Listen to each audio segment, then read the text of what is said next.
Welcome to the deep dive.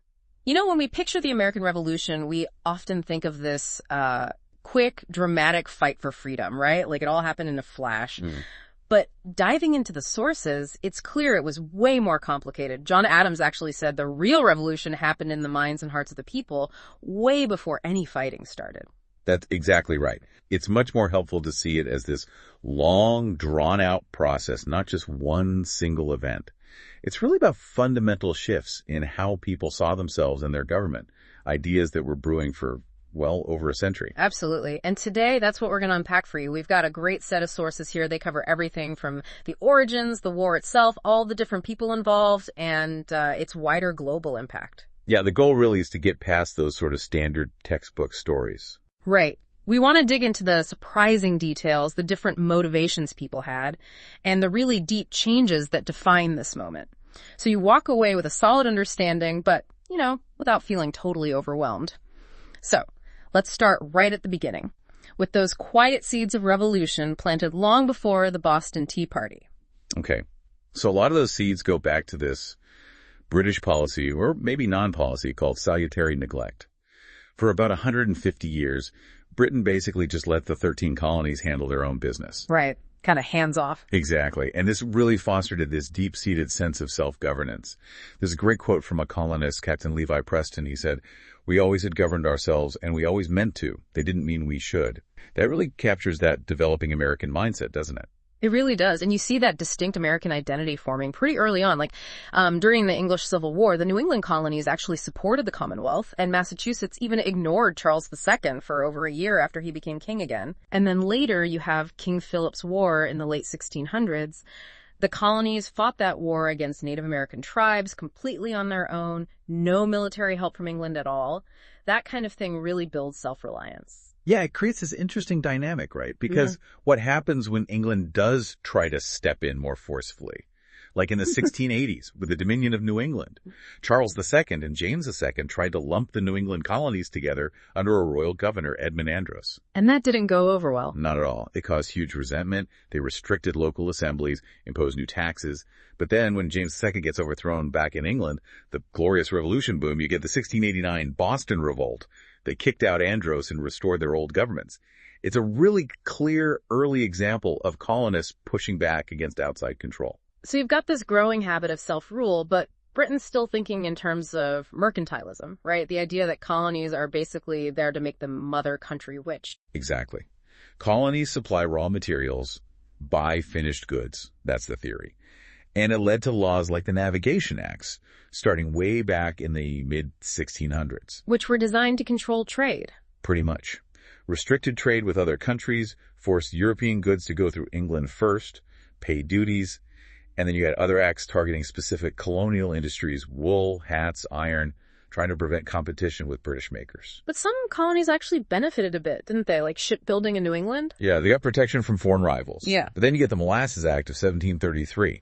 That one really ruffled feathers. It put a tax on foreign molasses. And that's interesting because even that early, you hear colonists in New England protesting it as taxation without representation, a phrase we usually think comes much later. It also led to tons of smuggling.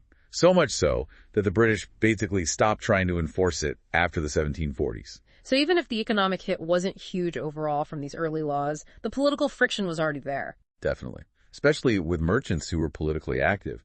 It just showed how used to running their own show Americans had become. Like they were already halfway independent in their minds. And then everything changes after 1763.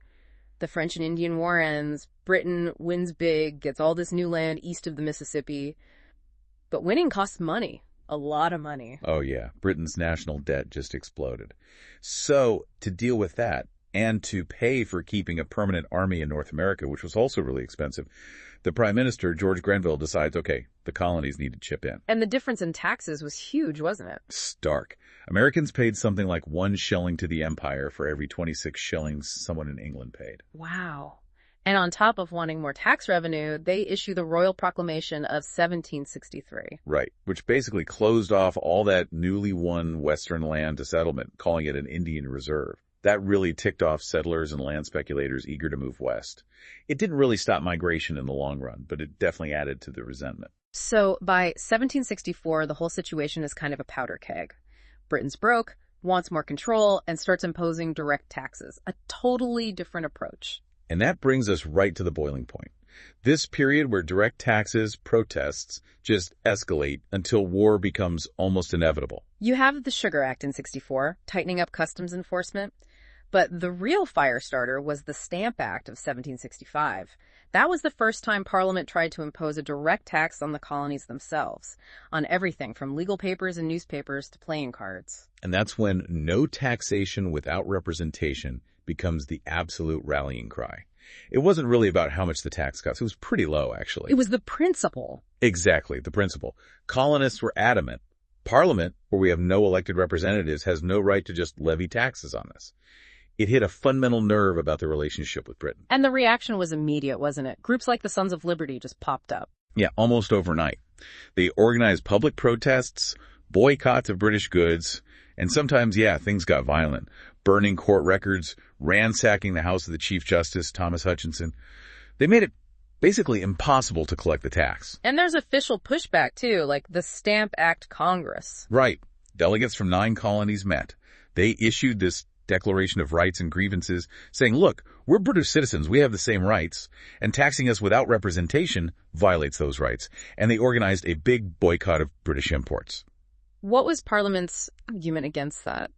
They claimed the colonies had virtual representation, meaning members of Parliament represented the interests of the whole empire, including the colonies, just like they represented people in Britain who couldn't vote. Yeah. But Americans like James Otis shot that down immediately. They said, no, there's nobody in Parliament who answers directly to us. So the Stamp Act gets repealed in 1766. Big celebrations in the colonies.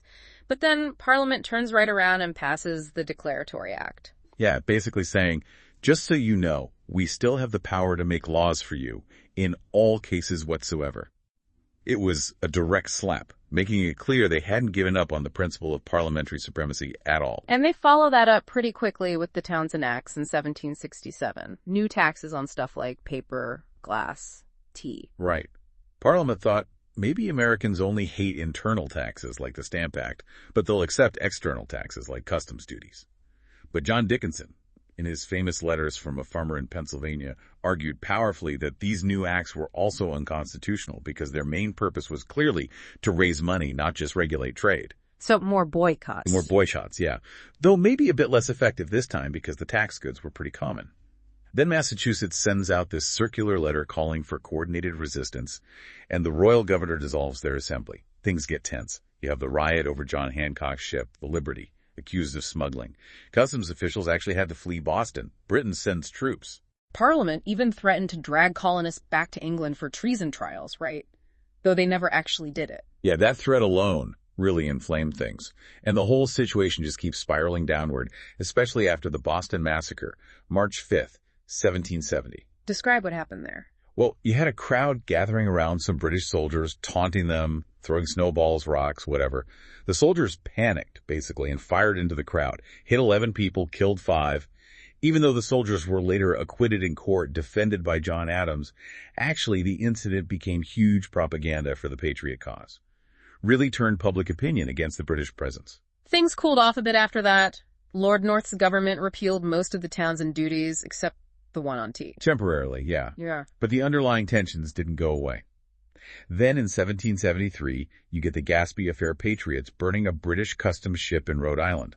And these letters from Governor Hutchinson get published, making it sound like he thought colonists couldn't handle full English liberties.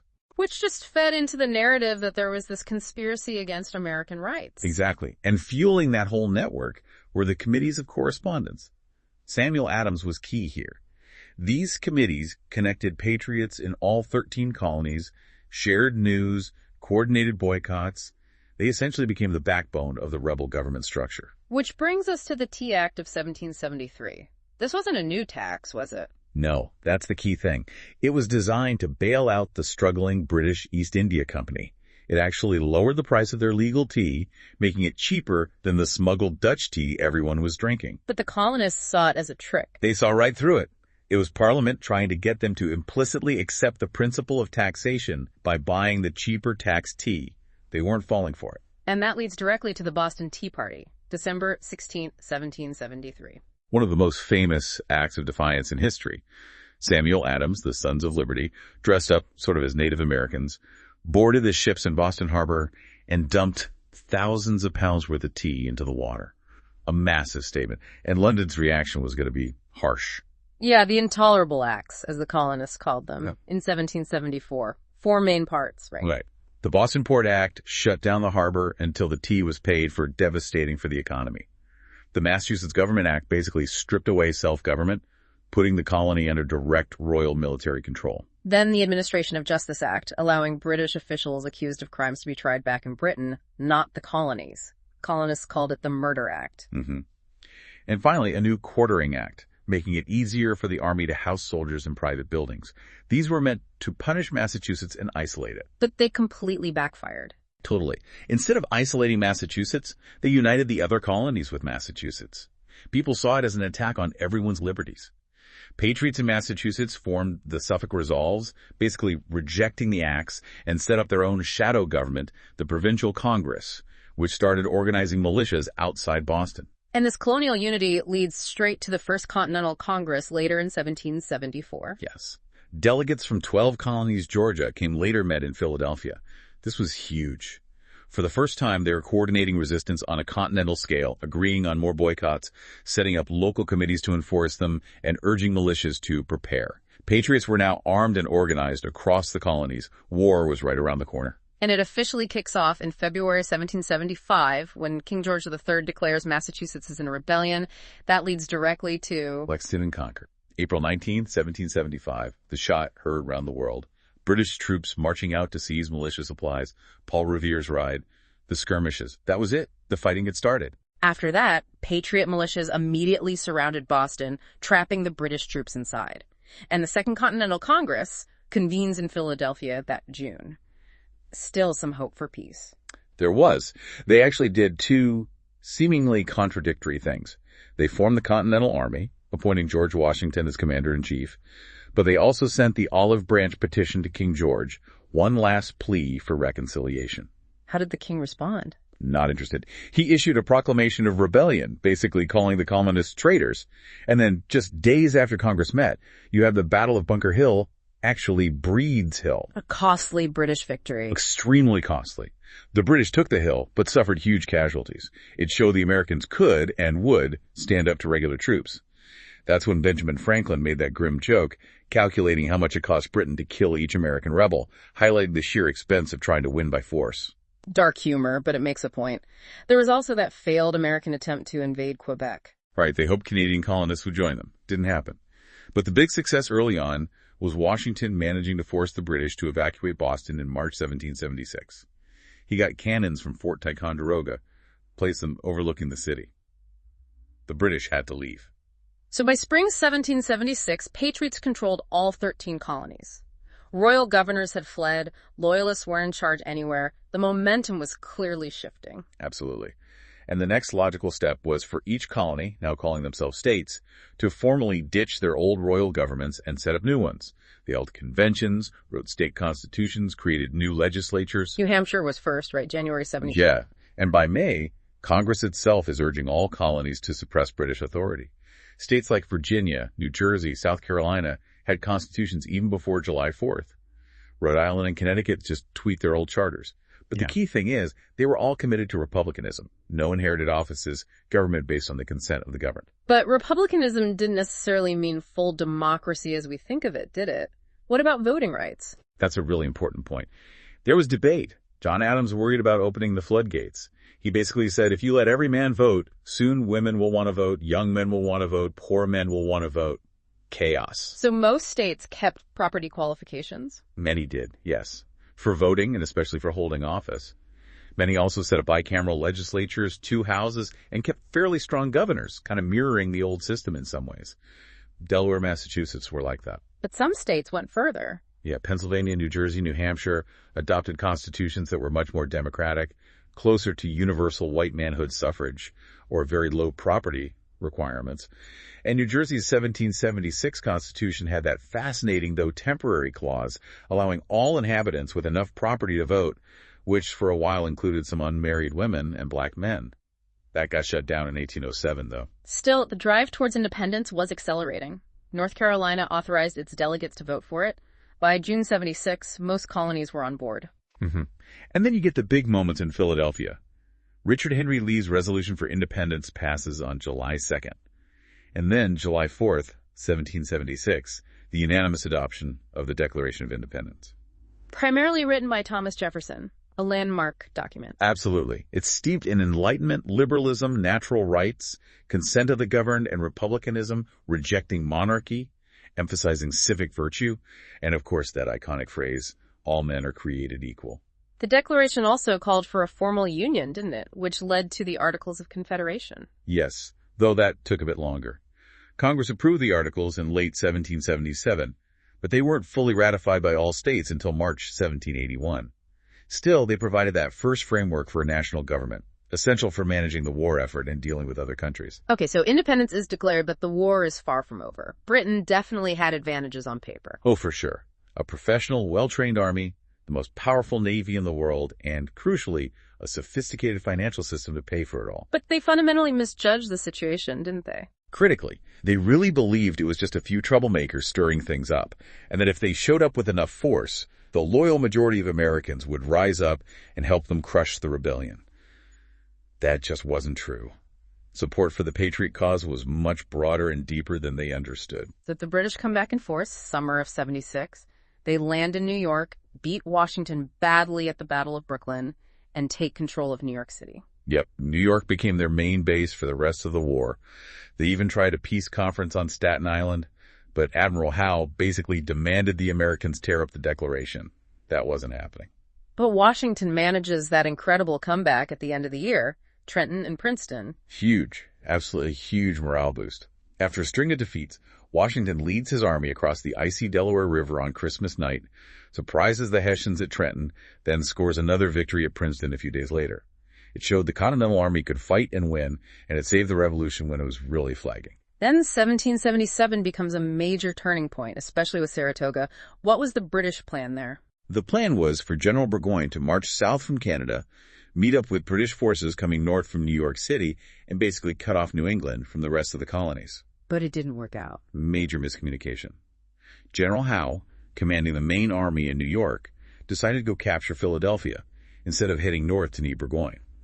So Burgoyne gets stuck up in northern New York, surrounded by American forces under Horatio Gates, and is forced to surrender his entire army in October 1777. And Saratoga is what convinces the French to jump in. Exactly. Benjamin Franklin had been working tirelessly in Paris, and the victory at Saratoga gave France the confidence they needed. They formally recognized the United States and signed treaties of alliance and commerce in February 1778. This was massive. It turned a colonial rebellion into a global war. Britain now has to fight France, and soon Spain and the Dutch Republic join in too. Right, Spain in 79, the Dutch in 80. Britain is suddenly facing enemies all over the world in the Caribbean, India, Europe, and they have no major allies of their own, apart from the Loyalists and those German auxiliaries, the Hessians. A quick note on the Hessians, they weren't really mercenaries in the modern sense, were they? Good point. They were auxiliary troops, rented out by their German princes. Britain had treaties for them. It was standard practice at the time, but still controversial. Okay, so with the war widening, Britain shifts its strategy to the south. Yeah, the southern strategy. They hoped to find more loyalist support there and encourage enslaved people to defect. And tens of thousands did escape to British lines, especially after proclamations offering freedom. But the strategy didn't really pacify the South, did it? No, it mostly just descended into really brutal, chaotic guerrilla warfare. Patriot militias fighting loyalist militias, lots of score settling. It didn't bring the swift victory the British hoped for. And all this leads to the final major confrontation at Yorktown in 1781. The decisive moment. Washington, coordinating brilliantly with the French army under Rochambeau and, crucially, the French fleet under Admiral de Grasse, manages to trap the main British Southern Army under Cornwallis at Yorktown, Virginia. The French Navy blocked any escape by sea, and the combined American and French armies besieged him on land. Cornwallis had no choice but to surrender his entire army in October 1781. And that was essentially the nail in the coffin for British efforts to win the war. When news reached London, it broke the political will to continue. Lord North's government fell, and the new government opened peace negotiations. It's amazing that King George III was apparently so determined he even drafted letters of abdication after Yorktown, but never sent them. Shows how personally invested he was and how devastating that defeat was. So the war ends with the Treaty of Paris, signed September 3rd, 1783. What were the main terms? The U.S. got independence, obviously. And incredibly favorable boundaries, all land east of the Mississippi River, south of Canada, north of Florida, plus fishing rights off Newfoundland. The British negotiator, Lord Shelburne, actually had this surprisingly modern view. He saw the U.S. as a potentially valuable trading partner in the future, so he was willing to be generous to secure goodwill. But winning the war was one thing, building a stable nation was another. The financial situation was dire, wasn't it? Absolutely desperate. Britain could borrow huge sums thanks to its established financial system. The U.S., under the weak Articles of Confederation, had no power to tax effectively. They printed paper money, continental dollars, which became almost worthless. Not worth a continental became a saying. They relied heavily on state contributions, which were unreliable, and foreign loans, especially from France and later the Dutch. Robert Morris comes in as the financier of the revolution. Yeah, he tried his best. He used his own credit, secured more loans, set up the Bank of North America, cut costs. But the fundamental problem was the weak central government under the Articles. It couldn't pay its debts, couldn't even pay the soldiers who'd won the war. And this weakness leads to instability, like Shays' Rebellion. Exactly. In 1786, indebted farmers in Massachusetts, many of them war veterans who hadn't been paid, rose up against the state government. That really scared the national leadership. Figures like Washington, Hamilton, Madison became convinced the Articles weren't working, that the nation was too fragile. Which leads directly to the Constitutional Convention in Philadelphia in 1787. Right. They scrapped the Articles and drafted a whole new framework, the U.S. Constitution, creating a much stronger federal government with powers to tax, regulate commerce, raise an army. It was ratified by 1788 after intense debate between Federalists, who supported it, and Anti-Federalists, who feared too much central power. And the Bill of Rights was added soon after. Yes. In 1791, the first 10 amendments, guaranteeing fundamental rights like free speech and religion. That was crucial for reassuring those who were wary of the new government's power. Then Alexander Hamilton, as the first Treasury Secretary, took the critical step of having the federal government assume all the state war debts and honor the old Continental certificates. That finally put the nation's finances on a stable footing and established its credit. So it's clear the revolution was so much more than just a war. It really was, as Adam said, this huge shift in minds and hearts. What were the core ideas driving it? Well, you definitely see the impact of the American Enlightenment. Ideas about natural law, natural rights, government by consent, individualism, resisting corruption, these were circulating widely. And liberalism, particularly John Locke. Hugely influential. Locke's ideas about equality, government based on the consent of the governed, the social contract, these formed the intellectual bedrock. His idea of the appeal to heaven, that if government breaks the contract, that people have a right to resist, was incredibly powerful. You even saw it on flags, like the pine tree flag. He's rightly called the philosopher of the American Revolution. Then there's republicanism. How is that understood in America? American republicanism, influenced by British Whig thinkers, really emphasized civic virtue. The idea that citizens had a duty to put the common good above their own self-interest. John Adams wrote to Mercy Otis Warren, "Public virtue cannot exist without private, and public virtue is the only foundation of republics." It demanded active participation and a willingness to sacrifice for liberty. And religion played a role too, didn't it? The Great Awakening and dissenting churches. Absolutely. Ministers from churches like the Congregationalists, Baptists, Presbyterians groups that had often faced discrimination from the established Anglican Church frequently preached revolutionary ideas. They framed the struggle in biblical terms, linking liberty with God's will. These churches were often called schools of democracy, fostering participation and challenging hierarchy. It actually helped unite religious evangelicals with more secular rationalists in the cause. Which makes you think about who actually chose which side. It wasn't always simple economics or class, was it? How did people divide into patriots and loyalists? It's complex. Yeah. The historian Leonard Woods Laborie described loyalists, maybe 50-20% of the white population, as generally more conservative. Often older, maybe more connected to the Church of England, established merchants. They tended to see resistance as morally wrong, fearing anarchy more than British rule. Think of Benjamin Franklin's own son, William, the royal governor of New Jersey. He stayed loyal, and father and son were estranged forever. And the patriot. They saw independence as the only way to secure their rights against what they perceived as British tyranny. Mark Lender argues many ordinary people joined the cause because they felt Britain was trampling on their local autonomy and basic fairness.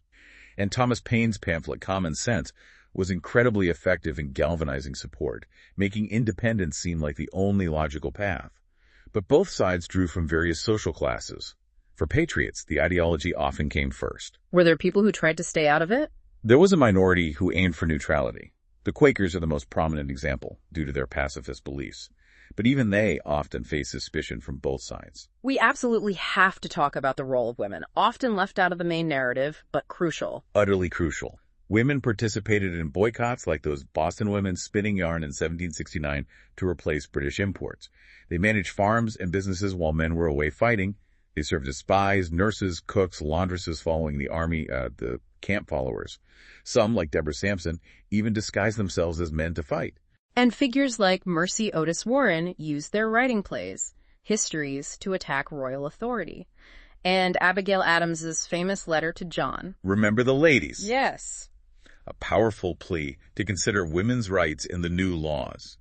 It highlights that the revolution sparked discussions about women's roles, influenced by Enlightenment ideas and figures like Mary Wollstonecraft later on. But the reality for most women didn't change dramatically right away. Not in terms of legal rights. The concept of coverture persisted, where a married woman's legal identity was absorbed by her husband's. This limited property rights, voting, professional opportunities. That brief period in New Jersey where some women could vote was a fascinating exception, but it didn't last and wasn't widespread. Okay, let's broaden out again. Who else were key players? France and Spain, obviously huge. Weigel, their secret aid early on, then their full military and naval intervention, especially the French Navy at Yorktown. It stretched British resources to the breaking point and was arguably decisive. We mentioned the Germans, the Hessians, but also figures like von Steuben. Right. Friedrich Wilhelm von Steuben, the Prussian officer who arrived at Valley Forge and essentially drilled the Continental Army into a much more professional fighting force. His contribution was immense, and Frederick the Great of Prussia had a complex role, initially sympathetic, allowing arms sales, but later more cautious politically. He apparently even predicted the U.S. would eventually rejoin the British Empire. What about Native Americans? Their role is often tragic. Deeply tragic. The majority sided with the British, understandably hoping British power could halt American westward expansion onto their lands. Leaders like Joseph Brant of the Mohawk led devastating raids against frontier settlements. But some tribes, like the Oneida and Tuscarora, actually sided with the Americans. And the peace treaty was disastrous for them. Completely. The British just ceded vast territories, including native lands they didn't control, to the Americans without any consultation with their indigenous allies. It led to immense suffering, displacement, and violence. One source calls it one of the darkest periods in American Indian history. Finally, Black Americans. Their experience really highlights the Revolution's contradictions. Profoundly. Black soldiers fought bravely on both sides. The majority, maybe around 9,000 veterans, served in the Continental Army and state militias. Crispus Attucks, killed in the Boston Massacre, is often called the first casualty of the Revolution. But the biggest impact was probably the thousands upon thousands, maybe tens of thousands of enslaved people, particularly in the South, who escaped to British lines, seeking freedom promised by proclamations like Lord Dunmore's. This really throws that core contradiction into sharp relief, doesn't it? Fighting for liberty while upholding slavery. Absolutely. Samuel Johnson's famous sarcastic remark, "How is it we hear the loudest yelps for liberty among the drivers of the Negroes?" Yeah. Captures it perfectly. Thomas Day made a similar observation. Even Jefferson tried, and failed, to get anti-slavery language into the Declaration of Independence. Yet the revolution did lead to freedom for many Black individuals. It did. Thousands gained freedom through service on either side. The British evacuated thousands of Black loyalists to places like Nova Scotia, Britain, or later Sierra Leone, where they could live free. And the Revolution's ideals did put slavery under increased scrutiny, especially in the North. So pulling it all together, what's the enduring legacy? How did the revolution change things? Well, it fundamentally made genuinely democratic politics possible in America. It embedded ideas of liberty, individual rights, equality, and a deep suspicion of government corruption into the national identity. That U.S. motto, Novus Ordo Seclorum, a new age now begins, really captured that sense of radical possibility. And it had a huge impact beyond America, right? The shot heard around the world. Definitely. It was the first of the big Atlantic revolutions influencing the French Revolution, the Haitian Revolution, the Latin American independence movements. Its ideas spread. The French Declaration of the Rights of Man and of the Citizen clearly echoes the American Declaration. And the U.S. Constitution itself became a model. The world's oldest written national constitution, still in effect. It's been hugely influential globally, even if adapted in many different ways. What about social changes within America for African Americans? The contradiction of slavery became harder to ignore. Northern states began gradual abolition processes. In the Upper South, there was a significant wave of voluntary manumissions by slaveholders, influenced by revolutionary ideals. So the free black population grew substantially, from maybe less than 1% to around 10% between 1790 and 1810 in that region. But crucially, slavery remained deeply entrenched in the South, setting the stage for future conflict. And for women. Some gains, like increased access to education, the idea of Republican motherhood, emphasizing women's role in raising virtuous citizens, that brief voting window in New Jersey, but overall legal and social limitations tied to traditional gender roles and laws like coverture remain powerful constraints. What happened to the Loyalists? Tens of thousands, estimates vary wildly, maybe 20,000 to 70,000 left the U.S. They went to Canada, Britain, the Caribbean. Many received land grants and compensation from Britain. Their migration basically created English-speaking Upper Canada, Ontario, and New Brunswick. But it's important to remember the vast majority, probably 85% or more, actually stayed in the U.S. and became citizens. So the Revolution remains central to American identity and memory. Absolutely. Commemorated in holidays, monuments, historical sites. Its meaning has been debated and invoked throughout American history during the Civil War. Both sides claimed its legacy. The bicentennial in 1976 was a moment of national reflection and renewal focused on its ideals. So what an incredible journey we've taken. From those early, almost unconscious steps towards self-governance under salutary neglect, through the escalating anger over taxes and rights, the global war, the difficult birth of the Republic, and all the complex ways it affected different groups of people. It really covers so much ground. It does. And the Revolution famously declared, all men are created equal. But as our deep dive shows, that ideal was, well, aspirational and far from reality for so many people living through it. And maybe the struggle to fully realize that promise is, in a way, the revolution that's still unfolding today. It makes you ask, what does equality really mean when you look at it through the eyes of everyone involved back then? How much of that new age is still under construction?